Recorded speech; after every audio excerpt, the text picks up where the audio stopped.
can I apply for the N-648?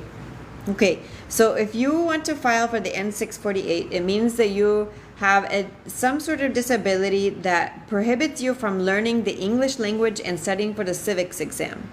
Okay, Melvin, so you're going to need documents that prove that it's impossible for you to learn the English test is not so complicated, and right now when you're writing me here in English, your English looks pretty good, to be honest.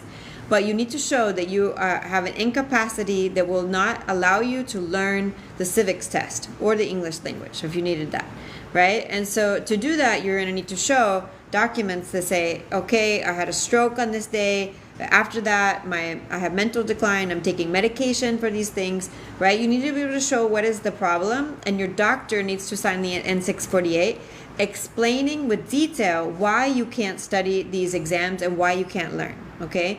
Because just because you have, for example, we had a guy who did in fact have a stroke, but he also had his own business, and he also was filing taxes, he was earning a lot of money. And when you meet the guy, you don't necessarily recognize that he ever had a stroke, and he seems like he's doing pretty good.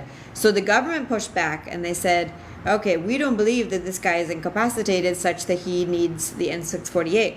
What we did in his situation, because he also gets headaches, he can get some PTSD when he gets like bright light because of the stroke. So we were able to send him to an immigration psychologist who was able to write down exactly why he is suffering and how he's suffering because of the stroke, because it's not always physical, right? So if you don't have the physical documents to show, maybe you didn't have a surgery or anything that can show, maybe you don't take medications and you haven't been seeing a neurologist for years or anything like that, then it's a good idea to see an immigration psychologist who can see if there's anything like depression, anxiety, PTSD that prohibits you from learning, okay, or any sort of, maybe ADHD if it's very severe.